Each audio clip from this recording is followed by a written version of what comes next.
ला हौला वला कुव्वता इल्ला बिल्लाहिल अलील अज़ीम। औज़ु बिल्लाहि मिनश शैतानिर रजीम। बिस्मिल्लाहिर रहमानिर रहीम।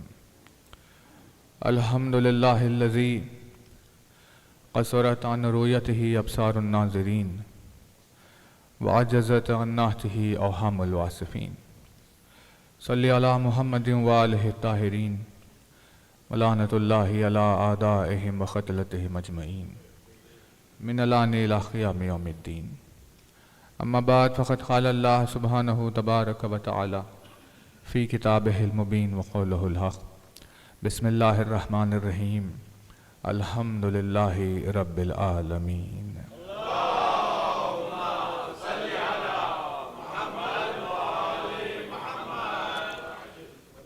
फरमाया साहिब आज़मुद्दरजात अल्फाज ने, फरमाया मालिक मौजिज़नुमा अंदाज ने, फरमाया मौलाए कायनात अमीरुल मोमिनीन हज़रत अली इब्न अबी तालिब।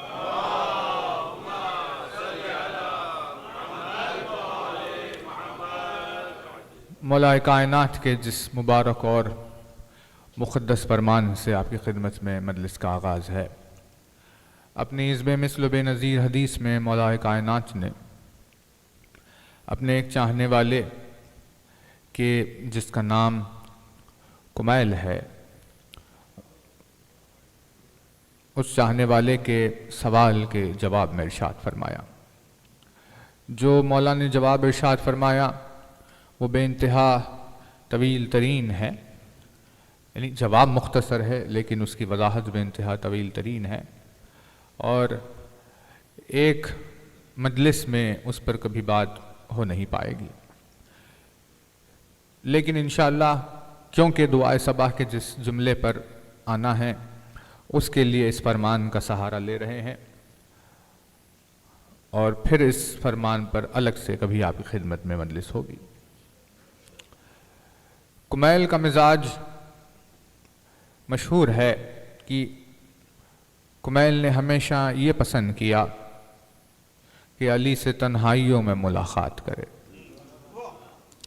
और इसकी वजह यह है कि कुमैल ने बहुत गौर से देखा और कुमैल ने यह पाया कि अली एक ऐसी हस्ती का नाम है जो मजमे में कुछ और होता है और तन्हाइयों में कुछ और होता है, और जो कैफ और विजदान अली से तन्हाई में मुलाकात में तारी होता है, उस विजदान का शौक़ कुमैल को यूँ हुआ कि कुमैल ने हमेशा ये चाहा कि अली से आलम तन्हाई में मिले। एक रात ऐसे ही अली को तलाश करते हुए तारीक राहों में रात के अंधेरों में कहीं फिर रहे थे कि कुमैल के नसीब में अली के नूर की रोशनी आई और कुमैल ने अपने सामने अली को पाया और बातचीत शुरू हुई। तो अजब सवाल था जो कुमैल ने पूछा। कुमैल ने पूछा, या अली मुझे ये बता दे कि हकीकत क्या है। पूछा, मुझे ये बता कि हकीकत क्या है। ताज्जुब की बात है, कुमैल के सवाल ने क़यामत तक हमारे जहनों को झंझोड़ दिया, क्योंकि जब कुमैल जैसा आरिफ ये पूछ रहा है कि हकीकत क्या है तो इसका मतलब यह है कि आधी से ज़्यादा दुनिया को मालूम ही नहीं है कि हकीकत क्या है। दुनिया एक गलत फहमी में, एक धोखे में जी रही है, उसका हकीकत से ताल्लुक़ ही नहीं है।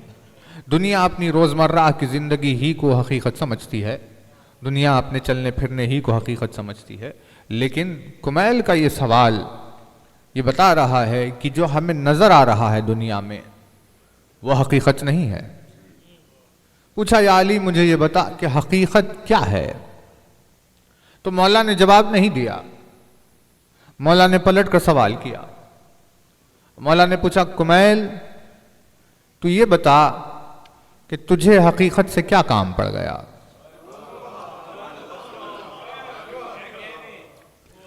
पहले सवाल बेइंतहा ताज्जुब खेज था कि हकीकत क्या है। मौला ने उसमें और ताज्जुब का इजाफा किया जब पूछा ये बता तुझे हकीकत से काम क्या है। तो अब इस सवाल का क्या जवाब दे। कुमैल ने फिर पूछा मौला ये बता क्या मैं तेरा चाहने वाला नहीं हूं। तो अली ने कहा हाँ कुमैल तू हमारा चाहने वाला है। तो जब ये तस्दीक ले ली तो कुमैल ने फिर पूछा तो फिर मुझे बता दे कि हकीकत क्या है। यानी इस मुकालमे से हमें इतना तो पता चल गया कि जो अली का चाहने वाला नहीं होता उसका हकीकत से कोई ताल्लुक नहीं है।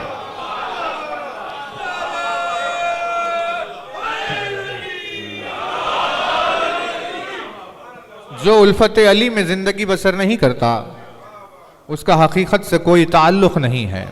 वो दुनिया के धोखे में जिंदा रहता है, वो दुनिया के धोखे में मर जाता है और गुमराही में जीता है, गुमराही में मरता है। उसका हकीकत से ताल्लुक नहीं है। हकीकत को सिर्फ वही पहचानते हैं जो अली को पहचानते हैं, क्योंकि कायनात व कौनैन में अली से बड़ी हकीकत नहीं है। तो उसके अलग अलग जवाब दिए, 5 जुमले जो मौला ने बयान किए, लेकिन एक है बस जिससे आपकी खिदमत में छूते हुए उसको आगाज कर रहे हैं तज़किरे का। मौला ने इरशाद फरमाया कुमैल सुबह अज़ल यानी कायनात की सबसे पहली सुबह, क्योंकि हम जो सुबह देख रहे हैं ये कौन सी है हमें पता नहीं भाई कितनी सुबह अब तक हो गई। अब हम तो वो देख रहे हैं जो हमारे सामने हो रही है, लेकिन मौला ने इरशाद फरमाया इस कौनैन की वो सबसे पहली सुबह थी और उस सबसे पहली सुबह को एक नूर चमका था। उसी नूर की चमक से तौहीद के आसार छलक रहे थे। तो कायनात कौनैन की सबसे पहली सुबह एक नूर चमका था, उस नूर की चमक से आसार तौहीद आया हो रहे थे। कुमैल बस वही हकीकत है। वो कौन सा नूर है जो सबसे पहले चमका था जिससे आसार तौहीद नजर आ रहे थे। यानी कुन तो कंजन मख्फिया फ़अहबब्तु अन औरफा फ़ख़लक़तुल ख़ल्क़ लिकई औरफा, यानी मैं छिपा हुआ खजाना था, मैं छिपाया हुआ खजाना था। मैंने चाहा कि मेरी पहचान हो, उसकी पहचान बनकर जो कौनैन में पहला नूर चमका मौला ने उसे सुबह अज़ल करार दिया। वो सुबह अज़ल थी जो नूर चमका, यानी तौहीद के आसार उससे कैसे नुमाया हुए, उससे यूं नुमाया हुए कि उसी नूर की चमक से तो सबको ला इलाहा इल्लल्लाह का पता लगा, वरना किसी को मालूम ही नहीं था कि भाई क्या है इस कायनात का माहौल।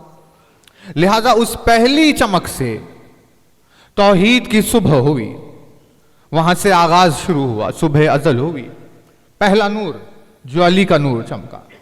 इसी वजह से जब कभी भी किसी क़ल्ब में भी किसी रोज जब अली का नूर चमकता है तो वो उस दिल की पहली सुबह होती है। जब फिक्र में अली की मारिफत का नूर चमकता है तो वो फिक्र की पहली सुबह होती है। जब मुक़द्दर में अली का नूर चमकता है तो वो तकदीर की पहली सुबह होती है। और इस जैसे ला इलाहा इल्लल्लाह ने न जाने उसने कब इरादा किया था, यानी एक ऐसा ज़माना है कि जो वक्त में आता ही नहीं, जिसे गिना नहीं जाएगा कि वो किस दौर की बात थी, किस दिन की बात थी जब उसने ख्वाहिश की। उससे लेकर आज तक जो वो नूर तब चमका था ऐलान तौहीद के लिए, तो आज तक तौहीद का ऐलान हो रहा है। तो पता चला वो जो सुबह हुई थी उस सुबह के बाद फिर रात नहीं हुई। इसी वजह से जब मुक़द्दरों में अली के नूर की वजह से सुबह होती है तो फिर तकदीर कभी रात नहीं देखती। जब फिक्र में अली की मारिफत से सुबह होती है तो फिक्र कभी रात नहीं देखती। और जब सुबह नमूदार होती है तो उन्हें जब सुबह की अजमत समझ में आती है तो दिल बेचैन हो जाते हैं कि मैं इस हासिल होने वाली, नसीब होने वाली सुबह का शुक्रिया कैसे करूं। ऐसे बेचैन दिलों के लिए इत्मीनान का सामान बनते हुए अली की बताई हुई दुआए सबा सामने आई कि अगर तुम अपनी जिंदगी की सुबह का अजमत पहचानना, उसका शुक्र अदा करना चाहते हो तो एक मर्तबा दुआए सबा पढ़ लिया करो। तवज्जो है, कहां तक पहुंच गए थे? शबे मेराज तक हम पहुंच चुके थे। तवज्जो है ना, मेराज का जिक्र किया। मेराज के जिक्र के साथ ही अली ने सुबह का जिक्र किया। यानी जब सुबह शबे मेराज हुई तो जिसका चर्चा फैला हुआ था उसी ने सुबह का सलीखा अता करते हुए हमें बयान फरमाया। बहुत तवज्जो रहे। यानी अब शुरू हो रही है मुनाजात। अब मांगने वाला मांग रहा है, तौहीद बयान की उसने सुबह की अजमत को पहचाना, तौहीद बयान की, रसूल अकरम पर सलवात भेजा, उनकी आल औलाद पर सलवात भेजा, और ये डिसिप्लिन जो दुआ का था ये गुजर गया। और अब इसके बाद मांगने का आगाज हुआ। मेरे परवरदिगार, सुबह हो रही है दुनिया में, मैं तेरी बारगाह में आकर खड़ा हुआ हूं, लिहाजा मेरी इस सुबह को मुबारक और मुक़द्दस बना। मेरे इस दिन को अपने लिए अपनी रहमत और करम से मुतबर्रिक बना। मेरी जिंदगी के इस एक दिन को तू अपने नजदीक साहिब अजमत बना। भाई तवज्जो, यानी एक दिन, लेकिन एक दिन की वैल्यू क्या होती है यह हमें उससे पूछना पड़ेगा जिसने रात देखने के बाद कल का दिन नहीं देखा। क्योंकि हमारी जिंदगी में दिन रोज आ रहा है, इसीलिए हमें दिन की वैल्यू समझ में नहीं आ रही। लेकिन अगर पता चल जाए कि भाई ये आखिरी दिन है, अब कल फिर दिन नसीब नहीं होगा, तो वो बेइंतहा तड़पेगा, बिलकेगा इस बात से कि परवरदिगार एक दिन और अता फरमा। उस वक्त उसे समझ में आएगा कि एक दिन की अहमियत क्या होती है। इसीलिए हमारे पास हर दिन की दुआ, हर दिन के अमाल, हर दिन की ज़ियारतें, ये सारी चीजें इसीलिए बताई गई हैं ताकि अब जो दिन है बस वही तुम्हारा दिन है। इस दिन के हाथ से निकल जाने के बाद फिर दिन की उम्मीद न रखना। अब परवरदिगार आलम की मर्जी अगला दिन अता करे तो करे, वरना अगर वो मौत दे दे तो मौत आ गई और ये फुर्सत खत्म हुई। लेकिन अब सुबह हो रही है, बहुत तवज्जो रहे, सुबह हो रही है, बंदा बात करना चाहता है अपने माबूद से। तवज्जो है ना, जिस अंदाज में अली ने ये जुमले रखे हैं उस अंदाज से हमें इतना तो समझ में आ गया कि मखलूक जो जबान बोलती है, खालिक वो जबान नहीं बोलता। नहीं, तवज्जो नहीं कर रहे भाई। जैसे मिसाल के तौर पर इंडिया है, आप यहां आ गए, कनाडा आ गए, तो वहां जो जबान बोली जाती है वो जबान यहां नहीं बोली जाती। जो बातें वहां कही जाती है वो बातें यहां नहीं कही जाती। जो मिसालें वहां दी जाती है वो मिसालें यहां दी नहीं जाती। एक लम्हा लगेगा, 1 मिनट लगेगा किसी को पहचानने के लिए ये यहां का नहीं है, है ना। इख्तिलाफ अलसिनतुकुम व अलवानुहा, यानी कलर से और जबान के डिफरेंस से एक लम्हे में पता चलता है।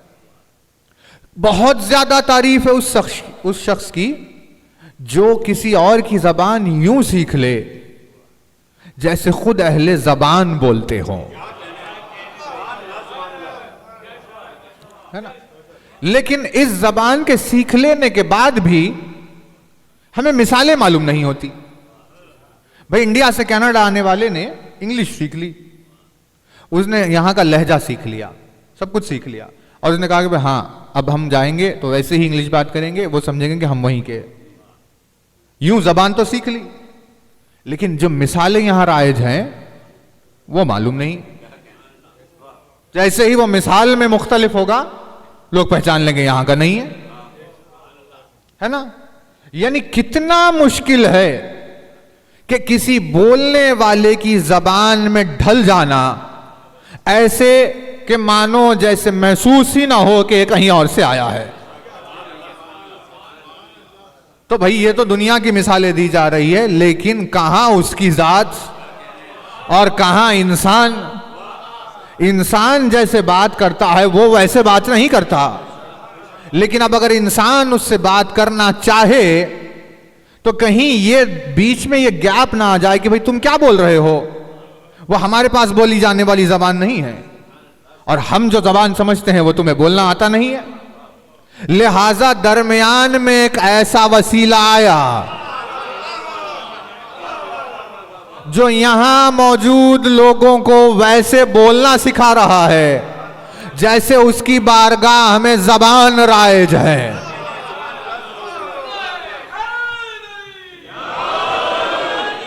यानी अली के कलेमात से हमें पता चल रहा है कि अली को यह पता है कि अल्लाह की, बहुत तवज्जो है, फरिश्तों में नहीं, आसमानों में नहीं, लाहूतियत में नहीं, अल्लाह की बारगाह में कौन सी जबान चलती है।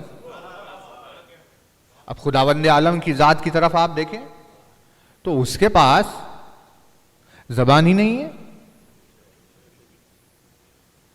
भाई अजीब है, वो खामोश है, सारी गुफ्तगू वो खामोशी में कर लेता है, कुछ भी नहीं बोलता, मगर सब बातें हो जाती है। लेकिन कौन हो जो उसकी खामोशी को पहचाने कि वो क्या बोल रहा है।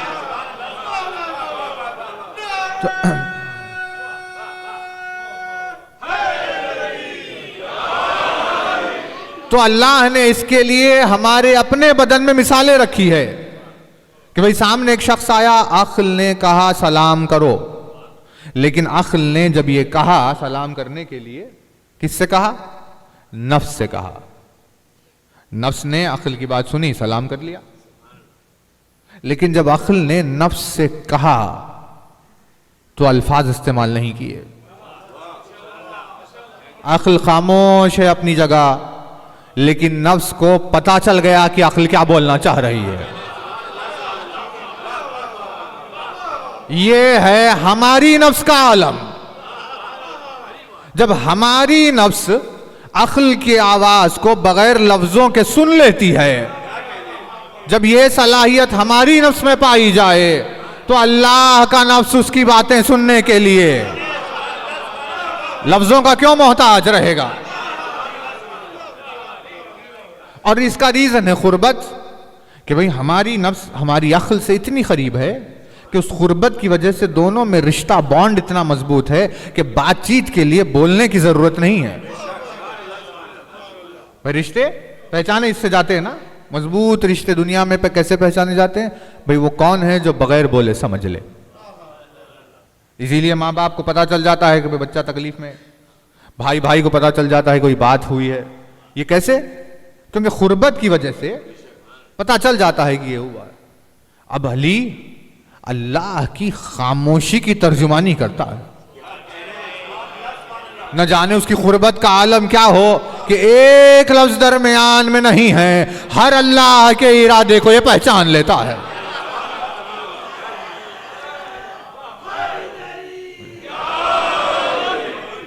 उसके हर इरादे को पहचान लेता है।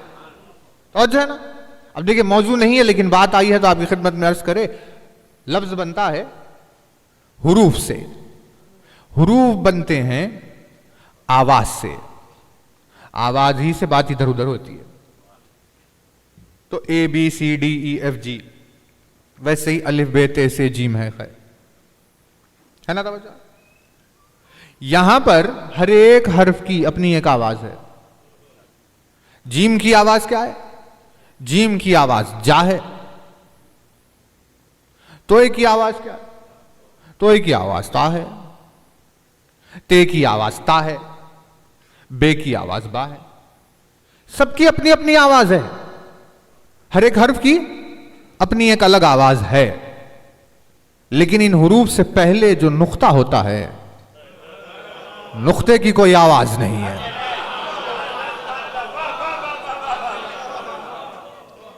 भाई नुक्ता है ना, नुक्ते से शुरू हुआ, नुक्ते नुक्ता नुक्ता, 3 नुक्ते हुए तो अलिफ बना, अलिफ बना तो आ हुआ, फिर वो अलिफ लेटा, फिर एक नुक्ता लगा तो बा हुआ, बे हुआ तो बा आवाज आई। मतलब फिर उसके ऊपर एक और नुक्ता लगा दिया, नीचे के नुक्ते को ऊपर किया, एक और इजाफा किया, ते हो गया, आवाज ता हो गई। यानी आवाज वाले हुरूफ खामोश नुक्ते से बनाए जा रहे हैं।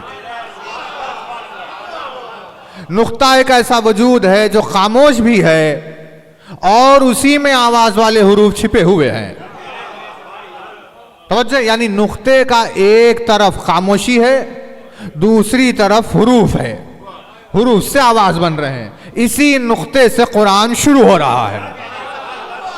इसीलिए अली ने कहा मैं बिस्मिल्लाहिर्रहमानिर्रहीम की बे का नुक्ता हूं, खुद अपने वजूद में खामोश, लेकिन हुरूफ, आवाज वाले हुरूफ को ईजाद करने वाला। का क्यों तू ऐसे क्यों है अली? का क्योंकि मैं उसकी खामोशी को तुम्हारे लिए अल्फाज में ढाल कर बयान करता हूं।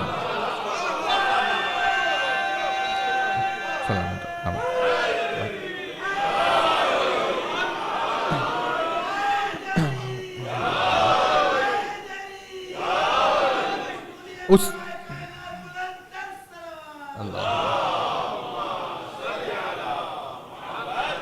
वो इसीलिए क्योंकि मैं उसकी खामोशी को तुम समझ नहीं सकते, इसीलिए तुम्हें समझने के लिए आवाज में ढाल कर पेश करता हूं। मेरा एक रुख खामोशी है और उससे मेरी बातें खामोशी में हो जाती है। भाई तवज्जो, तो अब आप मुल्क बदल लें अगर, तो लैंग्वेज ही बदल गई, बात ही बदल गई। अब क्या बात करें, कैसे बात करें? अब कहां बंदे कहां माबूद। अल्फाज का एजाज देखिए, महसूस हो रहा है कि भाई अली किस वजूद का नाम है। बारगाह परवरदिगार में आलम में होने वाली जबान, जो जबान खुदा समझे, जिस जबान में वो बात करे, उस जबान को बंदों के लिए ढाल दिया। कहा आए हो कहां? सुबह सुबह। वक्त का कैसे पता चला? का इन्होंने बताया। तुम्हें कैसे पता चला कि सुबह रोजी बढ़ रही थी? तुम्हें कैसे पता चला कि सुबह बख्शिश के दरवाजे खुले हुए थे? तुम तो गफलत में सो रहे थे। इन्होंने ही हमें गफलत से उठाया और इन्होंने ही हमें सुबह की अजमत को बताया। तो जब इन्होंने सुबह की अजमत बताया तो क्या इन्होंने कुछ बोलना मांगना सिखाया? कहां सिखाया? क्या मांग रहे हो? आए हैं परवरदिगार सुबह की अजमत पहचानते हुए, अपना सवाल बयान करना चाहते हैं, तेरी तौहीद भी बयान की, अजमत सुबह पहचानी और सलवात व सलाम अहले बैत पर, उनकी आल पर किया। सारी चीजें हुई, अब दुआ कर रहे हैं। का क्या चाहिए तुम्हें? वफ्तहिल्लाहुम्मा लना मसारी सबाह बिमफातीह रहमत वल फलाह।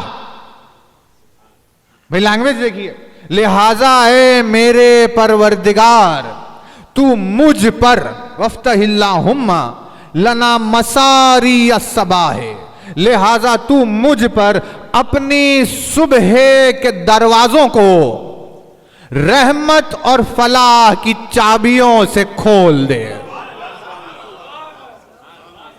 नहीं, तवज्जो नहीं कर भाई, जुमला वाज़ेह हो रहा है। वफ्तहिल्लाहुम्मा लना मसारी सबाह बिमफातीह रहमत वल फलाह। ये कैसा अंदाज़ बयान है? लिहाजा है परवरदिगार तू सुबह के दरवाजों को मुझ पर रहमत और फलाह के चाबियों से खोल दे। मैं तेरी बारगाह में रहमत का और फलाह का वास्ता दे रहा हूं, क्योंकि मुझे पता है तेरे दरवाजों को कोई खोल नहीं सकता सिवाय रहमत और फलाह के। भाई तवज्जो, यानी हमें पता चला उसने जो इहाता किया है, जो मुहासरा उसने किया हुआ है अपनी नेमतों का, सारी चीजों का, उस पर जो दरवाजे हैं वो ऐसे नहीं हैं। उसके दरवाजे सुबह के दरवाजे हैं। सुबह हुई का मतलब क्या हुआ भाई? सुबह होने का मतलब है दरवाजा खुला। दरवाजा खुला ना, रात भर बंद था दरवाजा, सुबह हुई खुला। सुबह ने तो दीवाना कर दिया बहुत सारों को। जब कोई सुबह की कैफियत को देखता है, उसके विजदान को, तो उसमें दीवाना हो जाता है। बड़े बड़े दानिश्वर दीवाने हो गए। सुबह ने अनीस को नहीं छोड़ा, किसी और को क्या छोड़े, है ना। खुर्शीद ने जो रुख से उठाई नकाब शब, दर खुल गया सहर का, हुआ बंद बाब शब। मतलब सुबह नहीं हो रही है, परवरदिगार आलम ने दरवाजा खोला। किसका? का अपनी इनायात का दरवाजा खोला। लेकिन कैसे, किस चीज से? का रहमत की चाबी से खोला, फलाह की चाबी से खोला। मतलब सुबह हुई तो जरूरी नहीं है कि सब पर दरवाजा खुल गया। दरवाजा उसी पर खुला जो रहमत की चाबी लिए सुबह सुबह खड़ा हुआ था कि परवरदिगार इसके जरिए से तेरी इनायात का दरवाजा खोलना चाहता हूं, लिहाजा अपनी नींद को तर्क करके तेरी बारगाह में आकर खड़ा हुआ हूं। मेरी इस जुस्तजू और मेहनत को रायगा जाने ना देना। रहमत और फलाह की चाबी का वास्ता मेरे लिए अपनी सुबह की दरवाजों को खोल दे। क्या जुमला है आली, सुबह के दरवाजों को मेरे लिए खोल दे। वरना कितने हैं ऐसे कि रोज सुबह होती है, रात हो जाती है, लेकिन उनके लिए सुबह का दरवाजा नहीं खुलता। ये जमीन और आसमान की सुबह शाम वाली सुबह तो अलग है, अजीम सुबह है किसी की फिक्र पर सुबह का खुल जाना, दिल पर सुबह का खुल जाना, अक्ल पर सुबह का खुल जाना। लिहाजा मेरी अक्ल को रात के अंधेरे में रहने न दे। मैं रहमत और फलाह की चाबी के जरिए से अपनी अक्ल के लिए सुबह का तलबगार हूं। मुझ पर अपनी सुबह के दरवाजों को खोल दे। भाई तवज्जो ना, देखिए यानी किससे खुलता है रहमत? ये सब कोड वर्ड्स है, परवरदिगार आलम ने कुरान में भी इस्तेमाल किया। वमा अरसलनाका इल्ला रहमतल लिल आलमीन। तो हमें पता चला रसूल का वजूद जो हमें एक बशर की सूरत में नजर आ रहा है, वो हमें नजर आ रहा है वो हमारी खातिर, लेकिन वही अल्लाह की रहमत है ना। वो ढला हुआ है हमारे माहौल में, हमारे दरमियान। पलट जाए अगर अपनी असलियत की तरफ तो अल्लाह की रहमत वही है। इसीलिए हमने आपको भेजा ही नहीं मगर रहमत बनाकर। तो वो रहमत है, उसका निजाम है कि मौला ने बताया कि देखो तुम्हें पता नहीं उसके दरवाजे कैसे खुलते हैं। तो जन्नत का एक दरवाजा है, जन्नतुल फिरदौस का एक दरवाजा है। अब उस दरवाजे का आलम क्या है किसी को पता नहीं, वो दरवाजा कैसा है किसी को, हमें तो पता नहीं। हमें बस इतना पता है कि उस दरवाजे के ऊपर एक कुंडी लगी हुई है। खटका होता है ना, खटका ऐसे मारते हैं खटका, वो जो कुंडी होती है वो है उस दरवाजे पर, जन्नत के दरवाजे पर। अल्लाह ने जन्नत का दरवाजा इतना मजबूत बनाया है कि उसे कोई खोल नहीं सकता। भाई किले का दरवाजा नहीं खोल सकते, कोई गेट नहीं खोल सकते। अदा खाने की बंद कर दे अगर छोटी सी हम, किले के दरवाजे बहुत बड़े बड़े, जन्नत का दरवाजा कोई क्या खोले। उसके बाहर रिजवान को खड़ा कर दिया। रिजवान के पास सबसे ज्यादा ताकत है मलाइका में, मगर वो भी जन्नत का दरवाजा खोल नहीं सकता। जन्नत का दरवाजा रिजवान से नहीं खुलता। उसके ऊपर जो खटका लगा हुआ है, उस खटके की लेंथ, यानी ये जो जैसे खटका होता है ना, ये जैसे ये तो नॉब है, वो जो ऊपर छोटा सा आपको दिखाई दे रहा है खटका, वैसे खटके जो होते हैं मारते हैं दरवाजे, जो उस दरवाजे पर जो खटका है उसका स्पैन है 1000 नूरी साल, 1000 लाइट ईयर्स का खटका है। तो कोई तसव्वुर करे दरवाजा कितना होगा। 1000 लाइट ईयर्स, 1000 नूरी साल का खटका, तो दरवाजा कितना होगा। रिजवान से दरवाजा ढकला नहीं जाता। रिजवान के पास बस इतनी ताकत है कि वो खटके को उठाकर मार सकता है। सबसे ज्यादा ताकतवर मलक के पास इतनी ताकत है कि उस खटके को उठाकर दरवाजे पर मार सकता है। जैसे ही दरवाजे से वो टकराता है तो ये खटखट आवाज नहीं आती, जैसे ही वो टकराता है तो आवाज अली अली अली आती है। थोड़ा सा आगे आ जाए मोमिनी, एक सलवात पढ़ते हुए थोड़ा करीब हो जाए, थोड़ा सा और आगे हो जाए, पीछे वालों के लिए जगह बना दे मोमिनी।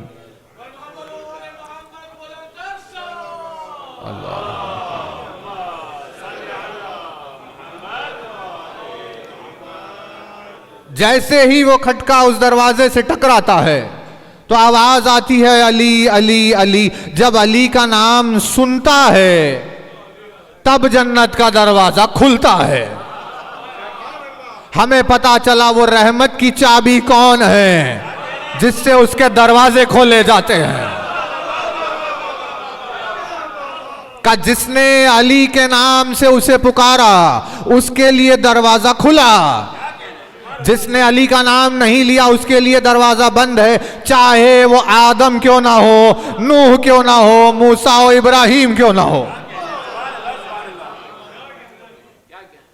वफ्तहिल्लाहुम्मा लना मसारी अस्सबा बिमफातीह रहमत वल फलाह।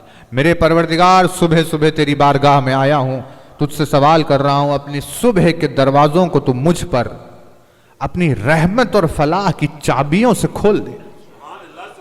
भाई लैंग्वेज देखिए, बात ही कुछ और चल रही है। यानी अगर ये दुआ न बताई जाती तो इंसान कौन सी बदतमीजियों में जिंदगी जीता।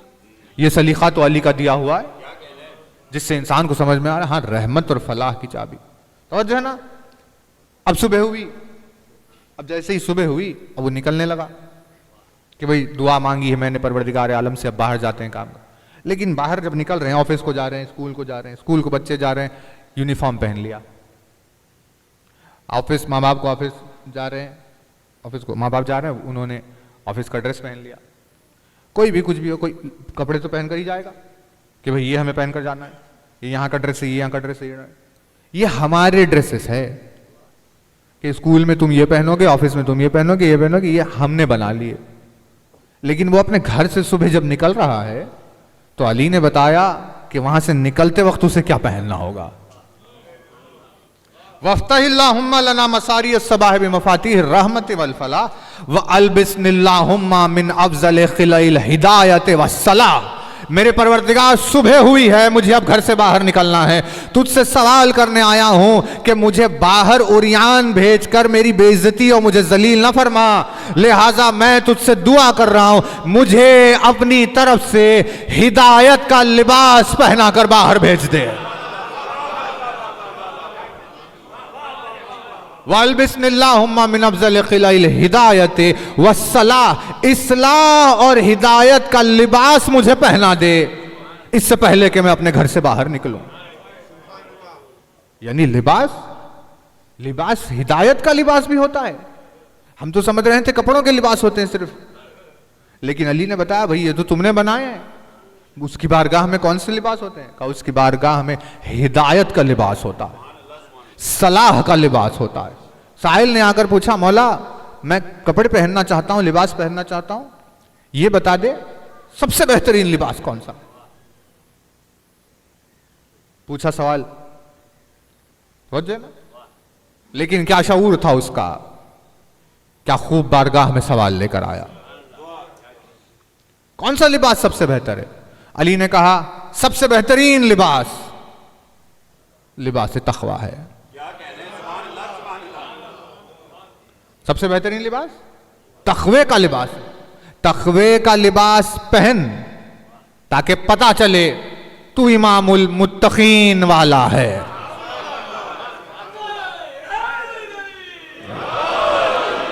उसने पूछा, मौला ये तकवे का लिबास पहनते कैसे हैं? तो अली ने जवाब दिया, जब तू दुनिया से अपने दामन को बचाएगा, जब तू इस दुनिया की रंगीनियों से अपने आप को अलग रखेगा, इससे दामन को बचाते हुए इससे पहलू और किनारा कशी करेगा, और इससे दूर होते होते जब दूर होना सीख जाएगा तो समझ लेना तूने लिबास तकवा पहन लिया है। भाई देखिए, यानी तवज्जो रहे, उन्वान तौहीद का खत्म हुआ, ये हमारी मुनाजात है ना भाई, घर से बाहर निकलना है, दुनिया में जाना है, लेकिन क्या करें ऐसा कि भाई दुनिया में बेआबरू ना हो। क्या चीज पहन कर जाए? अली ने कहा भाई दुनिया चाहे तुम्हें जो नाम रखे, लेकिन अल्लाह की नजरों में बेआबरू होना सबसे बड़ा ऐब है। लिहाजा वो तुम्हें देख रहा है, जरा अपने आप को तैयार कर लो, मुज़य्यन कर लो, सज धज कर घर से बाहर निकलो, अच्छा और बेहतरीन लिबास पहन लो। उसने पूछा कौन सा लिबास या अली? कहा मेरे परवरदिगार तू मुझे हिदायत और सलाह का लिबास पहना दे, इस्लाह मेरे मिजाज में रहे, हिदायत मेरी तबीयत में रहे, जब निकलूं तो गुमराह ना हो जाऊं, जब बाहर आऊं तो झगड़ने ना लग जाऊं। नहीं, तवज्जो नहीं कर रहे। हिदायत का लिबास क्यों? का इसी लिबास को पहनकर जब तेरी हिदायत जिंदा रहेगी तो तू हादी को पहचान लेगा। भाई तवज्जो, हिदायत का लिबास जिंदा रहेगा, यानी हिदायत का शऊर जब तुझ में जिंदा रहेगा तो उसी वक्त तो तू हादी को पहचानेगा। वरना जब अगर तू हादी को ना पहचाने तो तू अल्लाह की निगाहों में बेआबरू हो रहा है। यानी एक सुबह अजीब आ रही थी, ऐसी ही सुबहों की तरह एक ऐसी सुबह हुई कि जिस सुबह को परवरदिगार आलम अपने हबीब की तरफ मुतवज्जे हुआ। तवज्जो ना, जी हिज्जा की 18वीं का लिखा है ये हाल, असवार दमे सुबह हुए शाह खुश इकबाल।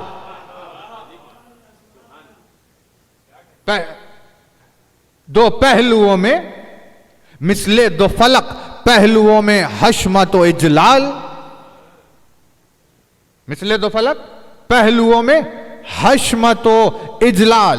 आलम था ये कुछ फौज शहे जिन्न बशर पर, आलम था ये कुछ फौज शहे जिन्न मलक पर, खुर्शीद तमाशे को चढ़ा बाम फलक पर। नहीं, तवज्जो नहीं कर रहे। दबीर ने गदीर की सुबह का मंजर बयान किया कि 18 ज़िलहिज की जब सुबह हो रही थी तो क्या आलम हो रहा था दुनिया में, और इस तरह जब वो सुबह नमूदार हुई, परवरदिगार आलम अपने हबीब की तरफ मुतवज्जे हुआ। भाई सुबह की नेमत का तो पता था सबको, सबने सुबह को देखा, दुआएं करनी शुरू की, परवरदिगार आज सुबह हो रही है, मैं कहीं मायूस ना हो जाऊं, लिहाजा मुझे लिबास पहना दे। का किस चीज का? का हिदायत का लिबास। का क्यों? का ताकि मैं हादी को पहचान लूं, तेरी नजरों में बेआबरू ना हो जाऊं। होते होते जब दोपहर का वक्त करीब आया, रसूल अकरम ने तमाम कारवान को रोक कर सबको वहां जमा कर लिया और सबके सामने हादी को पेश किया। 1,25,000 का गदीर में मजमा और अली की वलायत का ऐलान। हादी को पहचानने वाले बस मुख्तसर थे, तो उन मुख्तसर के लिए दुआए सबा ये कह रही है, बस वही है जिन लोगों को अल्लाह ने हिदायत का लिबास पहनाया था। अब जिसने अली को नहीं पहचाना,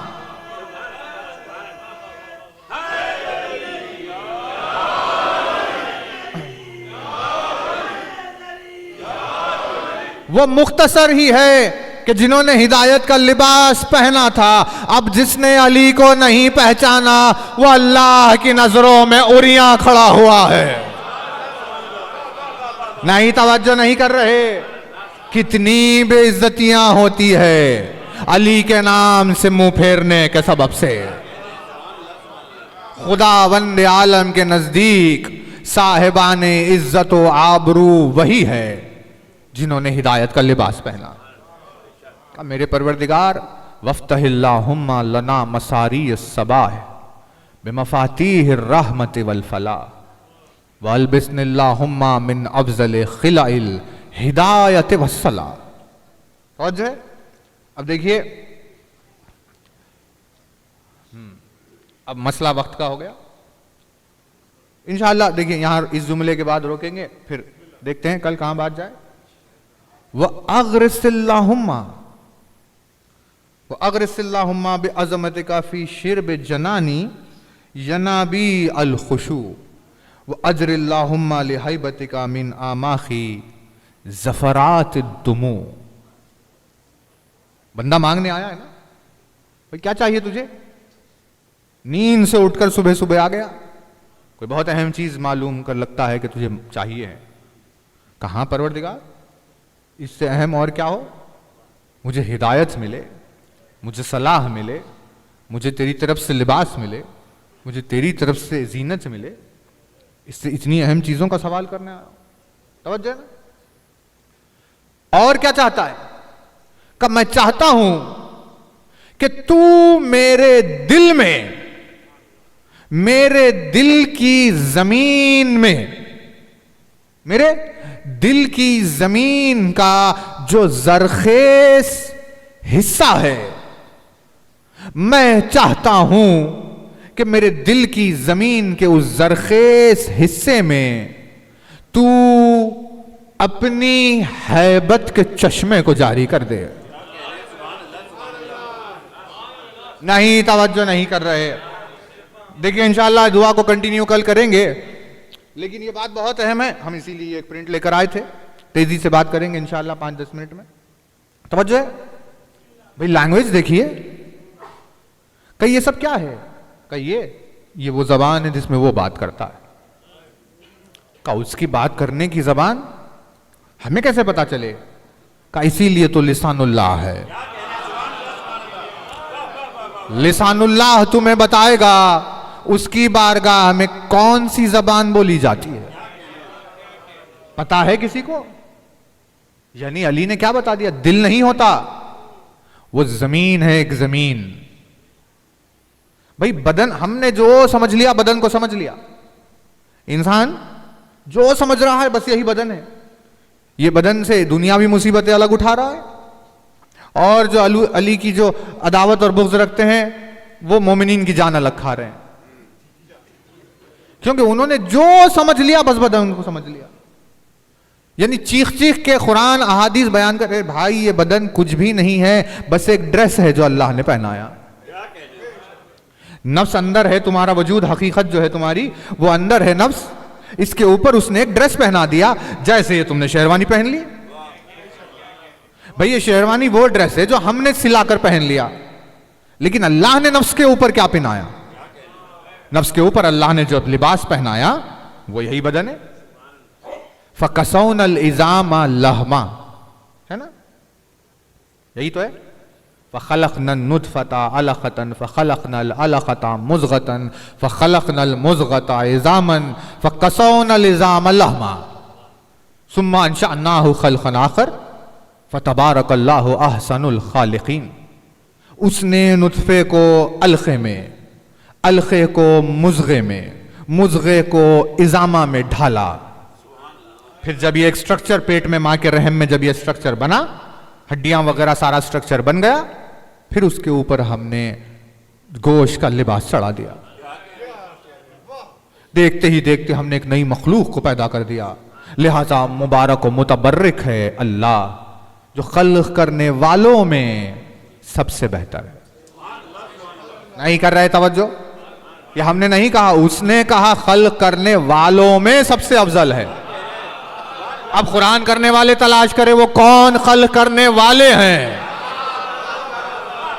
जिनमें वो अपने आप को एहसन करार दे रहा है। तो ड्रेस पहना दिया, अब इसी ड्रेस के पीछे लगे हुए हैं लोग, जो समझ रहे हैं इसी ड्रेस। यानी सूरत के ऊपर पाउडर लगा लिया, कहा भाई क्या चाहिए? अरे भाई अच्छे दिखने हैं, हमें अच्छा दिखना है। अरे ये तो आपका ड्रेस है, इससे थोड़ी ना आप अच्छे दिखेंगे। लेकिन दुनिया मुलव्विज़ है ड्रेस में, इन्हें भी सूरत अच्छी दिखती है, इसीलिए ये भी अपनी सूरत सजाते रहते हैं। लेकिन क्या करें, हम अपनी सूरत को अली के कदमों पर कुर्बान करने के काबिल नहीं हुई। कहां अली की नालैन और कहां ये बदसूरती। क्या जुमले इरशाद फरमाए, इरशाद फरमाते हैं, यानी ये दिलों के ऊपर तहरीर करने वाला जुमला है कि जिसमें मौला ने इरशाद फरमाया कि, बहुत तवज्जो है, इरशाद फरमाते हैं सूरत के हुस्न की कमी को, तो खूबसूरती को खूबसीरती से पूरा किया जा सकता है।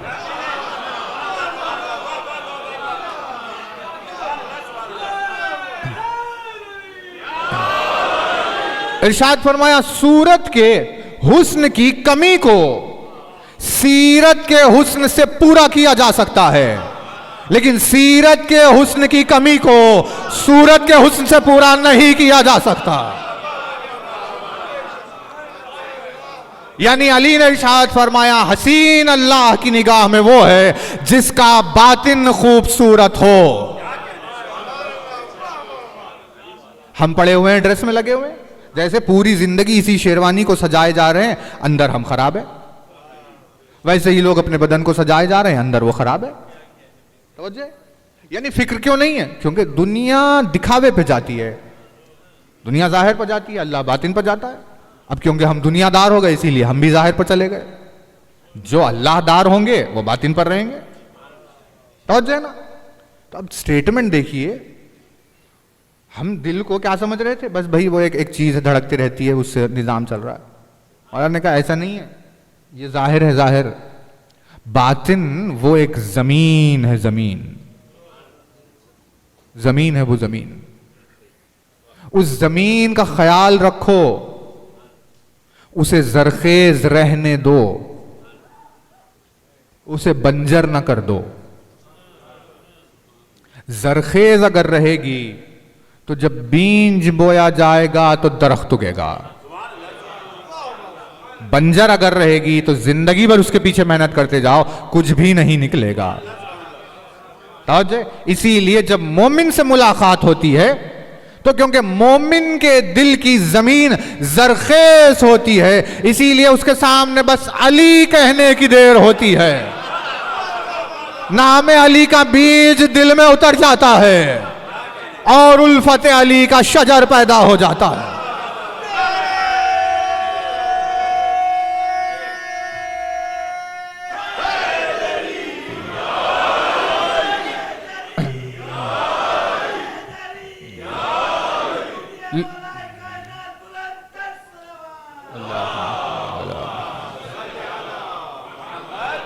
लेकिन जो जमीनें बंजर होती हैं उनके पीछे पूरी जिंदगी मेहनत करते जाएं, उन्हें वो समझ में ही नहीं आता। यानी अली से इनकार इंसान को उरियां बना रहा है, अल्लाह के नजदीक जलील कर रहा है, और अली से अदावत ही उनके दिलों को बंजर कर रही है। तो मौला ने फरमाया वो दिल नहीं है, वो जमीन है, जमीन। कौन सी जमीन का? अब देखिए जुमला दुआ सभा में कहा क्या चाहिए तुझे? और कहा मेरे परवरदिगार मैं चाहता हूं कि तू मेरे दिल की जमीन के जरखेज हिस्से में अपनी हैबत का चश्मा जारी कर दे। बहुत तवज्जो रहे, अपनी हैबत का चश्मा जारी कर दे। और जब चश्मा जारी हो गया तो पानी निकल रहा है ना, ओवरफ्लो हो रहा है। क्या कहने या अली, क्या कहने यार, ये अल्फाज नहीं है, ये अली के लफ्ज नहीं है, इन लफ्जों में मौजिजा है असाए मूसा से ज्यादा, इन लफ्जों में मौजिजा है दस्ते मसीह से ज्यादा। 1,23,999 अंबिया के मौजिजे जमा हो जाए अगर, तो अली की दुआएं सबा के सामने खड़े नहीं हो सकते। वो जबान से ऐसे मौजिजात बयान कर देता है, लफ्ज नहीं है, मौजिजात का लश्कर है जो अली बयान कर रहे हैं। और जो है ना, क्या इरशाद फरमाया कि मेरे परवरदिगार मेरे, रहने दे, कोई मसला नहीं, एक सलवात पढ़ दीजिए, रहने दीजिए, रहने, उन्हें छोड़ दे, बच्चे खेलते रहते हैं, और वैसे भी मिंबर के करीब आने की आदत होनी चाहिए।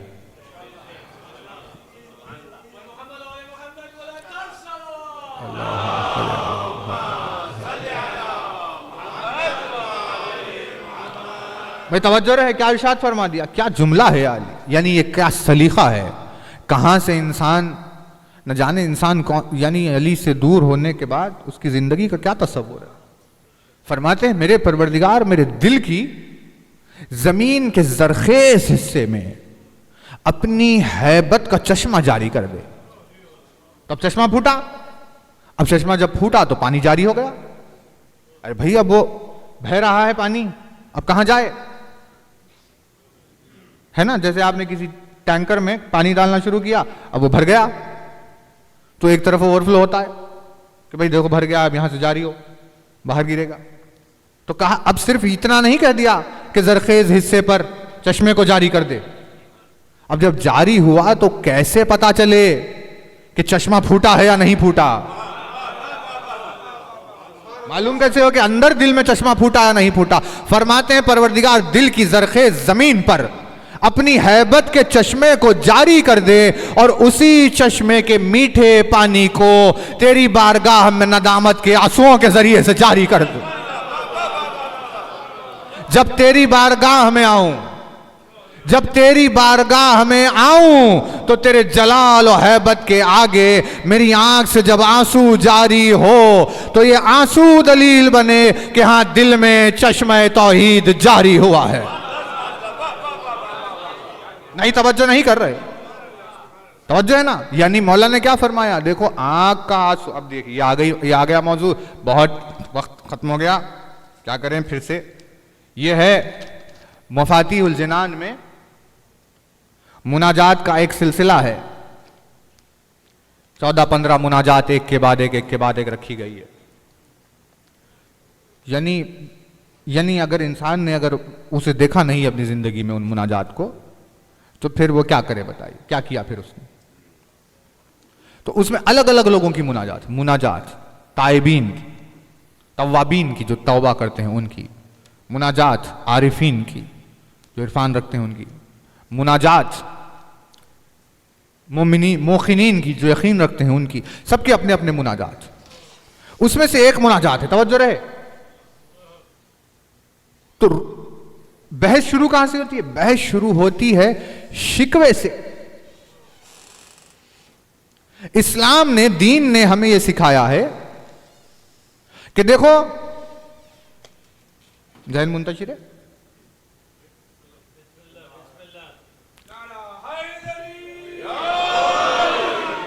आप मुतवज्जे रहें तो बात आगे करेंगे। तो जितनी तवज्जुहात है उतनी बुलंद सलवात पढ़ दे बात।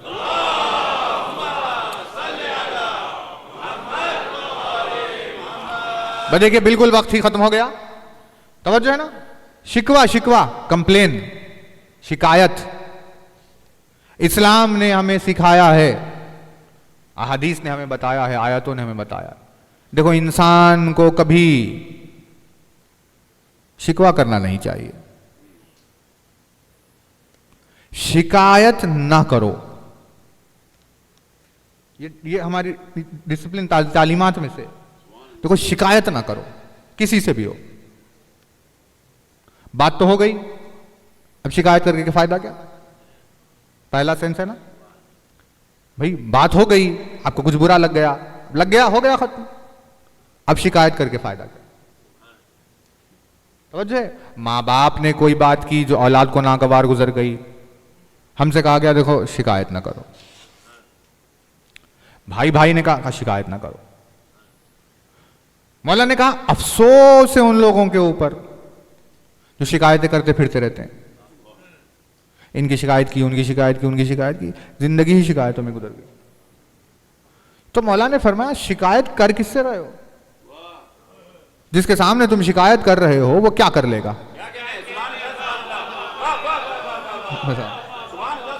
भाई खुदावंद आलम ने जब किसी चीज को तुमसे रोक दिया तो क्या वो तुम्हें दिला सकता है? जब अल्लाह कुछ देने पर तैयार है तो क्या वो रोक सकता है? फिर जाकर उससे किस बात का शिकवा कर रहे हो? तो कहा कि देखो कभी बंदों के सामने शिकवे नहीं करना। और लेकिन उससे ज्यादा अफसोस उस शख्स के ऊपर कहा है मौला ने कि जो माबूद का शिकवा बंदों के सामने कर देता है। भाई अल्लाह की तवज्जो नहीं है, वो हमें नहीं देख रहा है, फला जो भी कर रहा है उसकी शिकायतें कर रहा है बन लोगों के सामने। तो मौला ने कहा इससे गया गुजरा कोई है नहीं, क्योंकि ये किसके सामने क्या कर रहा है इसे पता ही नहीं है। और आधे झगड़े जो दुनिया में चल रहे हैं आज, वो सिर्फ इसीलिए चल रहे हैं क्योंकि शिकायतें कर दी। भाई तवज्जो है ना, क्योंकि कंट्रोल नहीं है अपने नफ्स पर, वो एकदम उभर कर आ गया। फोन आपने किया, हम बिजी थे, हमने फोन नहीं उठाया। आधे घंटे के बाद आपने दोबारा ट्राई किया, आपका जब सेकंड कॉल आया तो हमने उठाया। तो मौजू को छोड़ दिया आपने कि फोन क्यों किया था,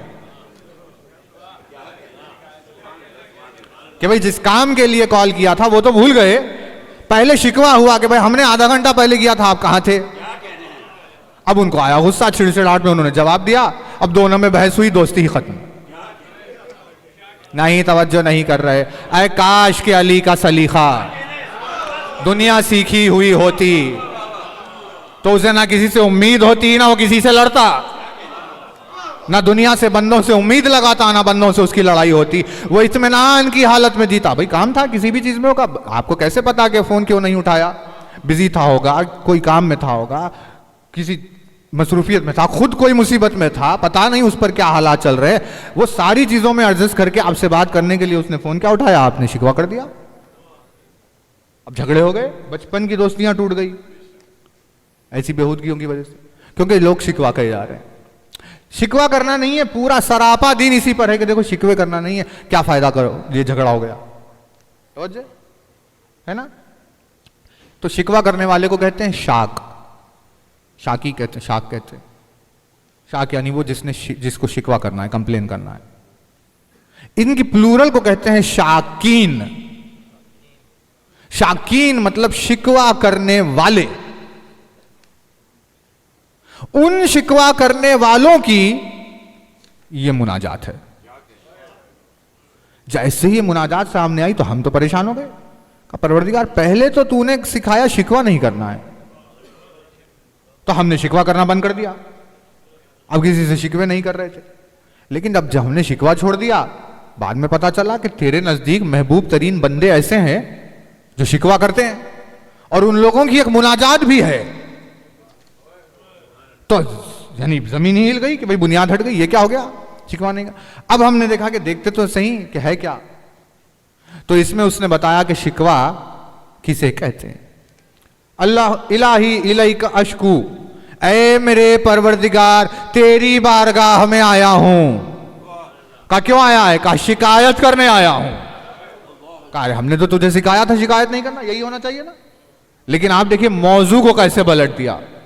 कहा मैं तेरी बारगाह में आया हूं शिकायत लेकर। कहा किसकी शिकायत करना चाहता है, कहा मैं तेरी बारगाह में अपनी नफ्स की शिकायत लेकर आया हूं।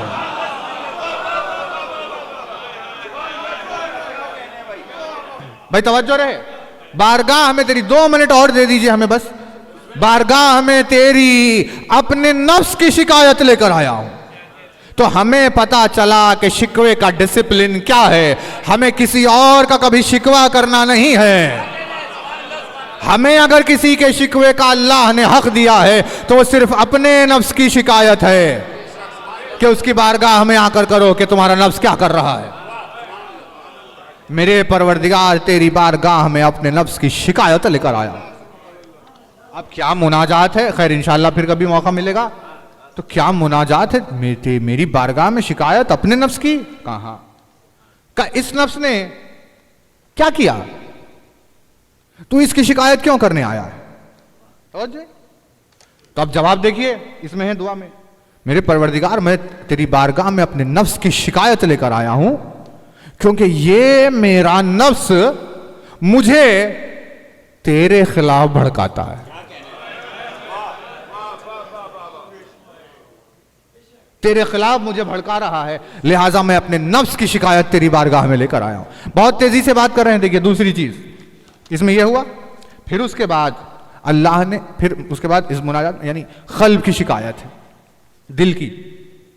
और फिर तेरे परवरदिगार तेरी बारगाह में मैं एक और शिकायत लेकर आया हूं। नफ्स की हालांकि अभी डिटेल थी और, लेकिन बाद में दिल की भी शिकायत लेकर आया हूं। दिल की शिकायत, कहां दिल की शिकायत क्यों लेकर आया है, कहा मैं दिल की शिकायत इसीलिए लेकर आया हूं क्योंकि वो वसवसों को आने देता है। भाई तवज्जो, हालांकि दुआ सबा के उस दिल वाले हिस्से पर बात चल रही थी, बस वहीं पलट रहे हैं, उसी पर मसाइब पढ़ेंगे और मजलिस तमाम होगी। तवज्जो रहे और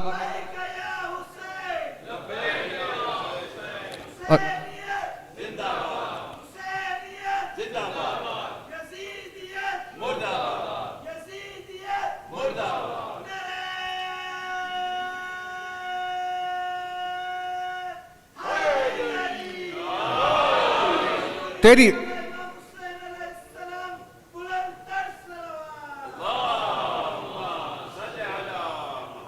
तेरी बारगाह में शिकवा लेकर आया हूं परवरदिगार, नफ्स का शिकवा लेकर आया हूं क्योंकि ये मुझे तेरे खिलाफ भड़काता है। दिल का शिकवा लेकर आया हूं क्योंकि ये वसवसों को आने देता है। ऐसे शिकवे, एक शिकवा उसमें और है। अच्छा हमने सुन लिया, ठीक है हम इसे दुरुस्त करेंगे, बताओ कुछ और चाहते हो? कहां परवरदिगार का क्या चाहिए? का मैं एक और चीज का शिकवा लेकर आया हूं।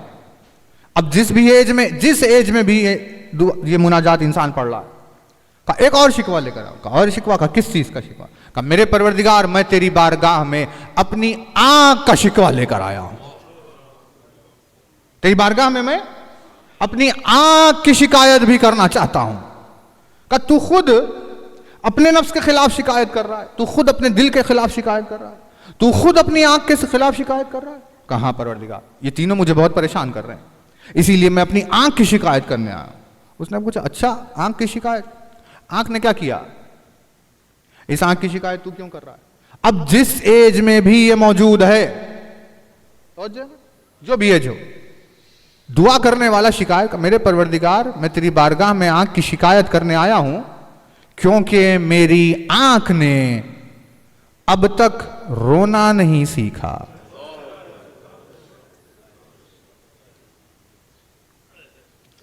तेरी बारगाह में मुझे अपनी आंख की भी शिकायत है क्योंकि मेरी आंख ने अब तक गिरिया करना नहीं सीखा।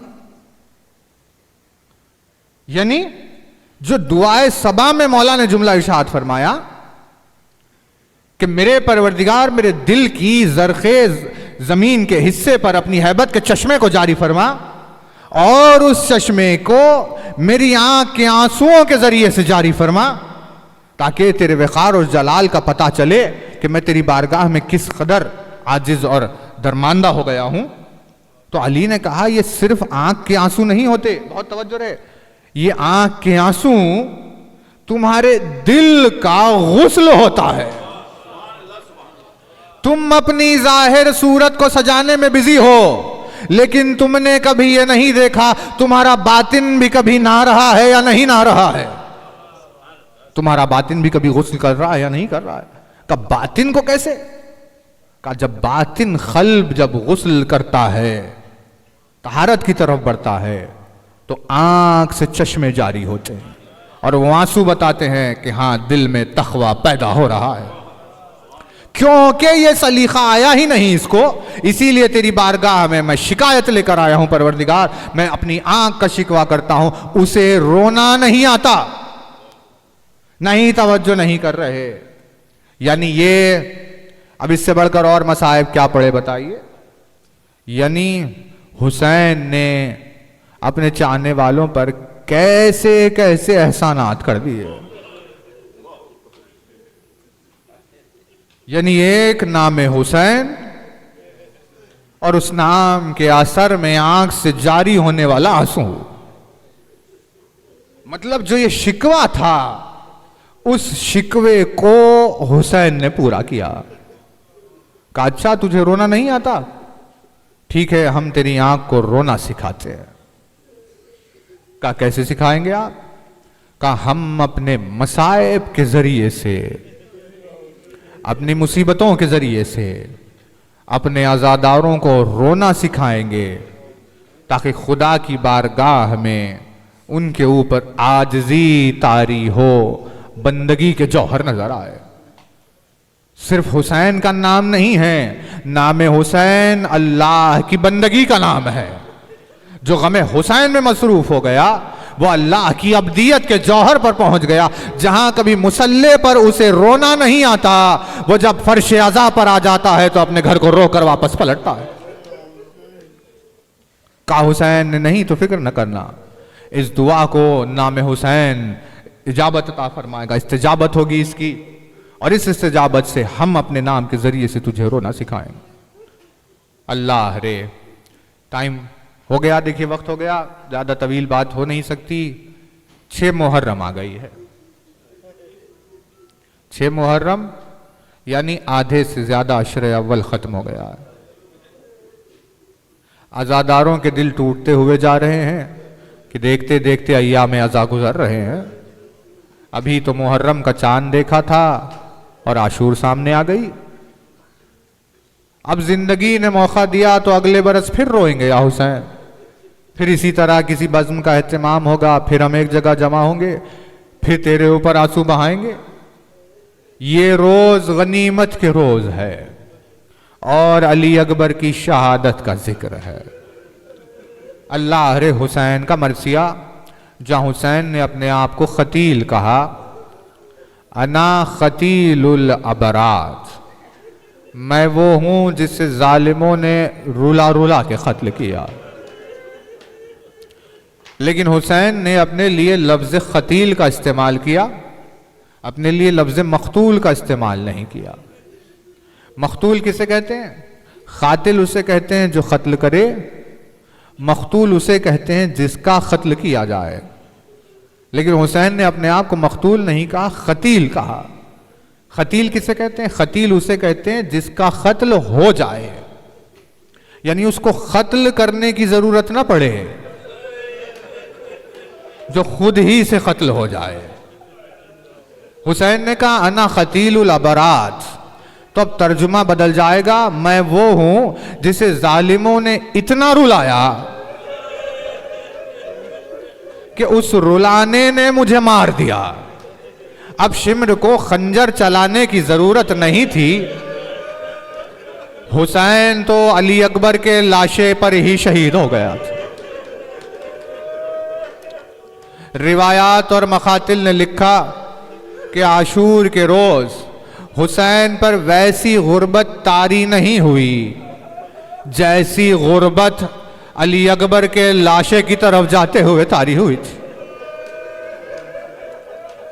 अल्लाह रे, यानी अली अकबर को अपनी आगोश में उठाकर हुसैन के दिल को यह दिलासा, यह तसल्ली मिलती कि जिस तरह मेरे नाना ने मुझे नाजों से पाला है, मैं उस मोहब्बत का इजहार अली अकबर को अपनी आगोश में पाल कर करूंगा। और जब अली अकबर ने इजाजत चाही, हुसैन ने कहा मेरे लाल, बाप का तो हक है, फूफी ने तुझे पाल पोस कर बड़ा किया है, जाकर ज़ैनब से मैदान जंग की इजाजत लेना। अली अकबर आए, इजाजत का सवाल क्या किया, खैमे में कोहराम बपा हो गया। चारों तरफ से बीबियों ने अली अकबर को घेरा। जब भी वो निकलना चाहते थे कोई आगे बढ़कर रोक लेती थी। रिवायात ने लिखा कि 7 मरतबा खैमे का पर्दा उठा, 7 मरतबा खैमे का पर्दा गिरा। अली अकबर खैमे से बाहर क्या निकले, यूं मालूम हुआ जैसे भरे हुए घर से जनाजा निकल गया हो। अरे जिसका जिंदा घर से बाहर निकलना जनाजे की सूरत में था, तो जब उसका लाशा पलट कर खैमे में आया होगा तो अहले बैत का क्या हाल हो गया होगा। बस हुसैन को सीने से लगाया, यानी बेटा है, बाप को इस हाल में छोड़कर जाना नहीं चाहता। लश्कर यजीद मुहासरा किए हुए है, बाप की हिफाजत भी चाहता है। अजीब कैफियत अली अकबर पर तारी हो गई थी। सीने से लगा लिया, बाप बेटे एक दूसरे को गले लगाकर बहुत देर तक रोते रहे। हुसैन ने आलम ज़ईफ़ी में जवान बेटे को रुखसत किया। अली अकबर घोड़े पर सवार हुए। हुसैन ने आसमान की तरफ देखकर कहा परवरदिगार गवाह रहना, अब मैदान में उसे भेज रहा हूं जो शक्लो सूरत और किरदार में तेरे हबीब से सबसे ज्यादा मुशाबे है। उधर अली अकबर ने घोड़े को आगे बढ़ाया, इधर हुसैन पीछे पीछे चलने लगे। अली अकबर के घोड़े ने रफ्तार पकड़ी, हुसैन पीछे पीछे दौड़ने लगे। कुछ देर में अली अकबर ने महसूस किया किसी के गिरने की आवाज आई है। अब जब पलट कर देखा तो कायनात तो कौनैन का इमाम खाके करबला पर गिर गया था। घोड़े से उतर कर दौड़ते हुए आए, अपने बाप को सीने से लगाकर कहा बाबा आपने तो मुझे रुखसत कर दिया था। हुसैन ने कहा मेरे लाल ये मेरा कलेजा है जो खिंच कर आ रहा है। जाओ अली अकबर खुदा हाफिज व नासिर। मैदान में भेज दिया। खैमे की तरफ आए। खैमे के दरवाजे पर आकर अली अकबर की जंग देख रहे थे। लैला हुसैन के करीब आ गई। दरे खैमा पर अली अकबर की मां का आना था। खैमे में कोहराम बपा था। अली अकबर की जंग पर हुसैन की निगाह, हुसैन के चेहरे पर लैला की निगाह। क्योंकि जब भी अली अकबर पर कोई मुसीबत आती हुसैन के चेहरे का रंग तब्दील हो जाता। एक मर्तबा लैला ने देखा कि हुसैन का रंग बदला। कहा मेरे वाली क्या मेरे बच्चे पर कोई मुसीबत आई है? कहा एक नामी पहलवान अली अकबर के मुकाबले में आया। अरे बनी हाशिम की शुजाअत में शक नहीं, लेकिन वो खा और पी कर आ रहा है। मेरा बच्चा 3 शब और रोज का भूखा और प्यासा है। लैला ने हाथों को उठाकर दुआ की, ऐ याकूब को यूसुफ से मिलाने वाले, एक मर्तबा मेरे यूसुफ का मुझे दीदार करा दे। उसे वासिले जहन्नम करके अली अकबर खैमे की तरफ पलट कर आए। हुसैन गौर से अपने लाल को देख रहे थे। पैगंबर की शबाहत खून में गलता हुसैन की आंखों के सामने खड़ी हुई थी। चेहरे पर जंग की गर्दो गुबार, नजरें नीचे किए हुए अली अकबर शर्मा रहे थे। बाप के दिल ने महसूस कर लिया कोई बात है जो मेरा लाल कहना चाहता है। हुसैन ने आगे बढ़कर गुफ्तगू का आगाज किया। अली अकबर ने पूछा, बाबा क्या आपने मेरी जंग देखी? हुसैन ने कहा, हां मेरे लाल मैं देख रहा था। कहा बाबा मुझे बताइए मैं कैसे लड़ रहा था? हुसैन ने कहा मेरे लाल बिल्कुल अपने दादा अली की तरह हमले कर रहे थे। अपनी शुजाअत की तारीफ सुनी, सर को झुका लिया। हुसैन ने अली अकबर के चेहरे को बुलंद करके पूछा, मेरे लाल कोई बात है जो कहना चाहते हो? अली अकबर ने कहा, बाबा अगर पानी का एक जाम मिल जाता। अरे गीरतदार बेटा, जिंदगी में कभी कोई ख्वाहिश नहीं की, पहली मर्तबा ये सवाल किया।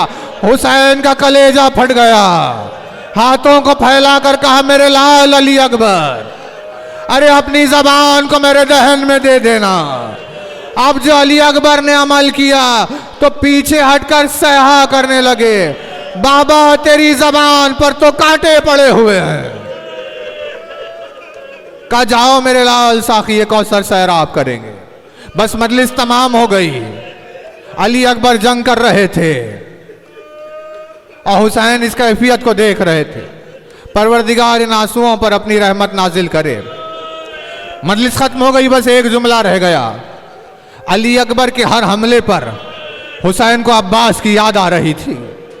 जैसे जैसे अली अकबर आगे बढ़ते हुसैन अब्बास को याद करते जाते थे, क्योंकि अली अकबर की वगा देख रहे हैं। अब्बास की शहादत हो गई है, हुसैन की कमर टूटी हुई है।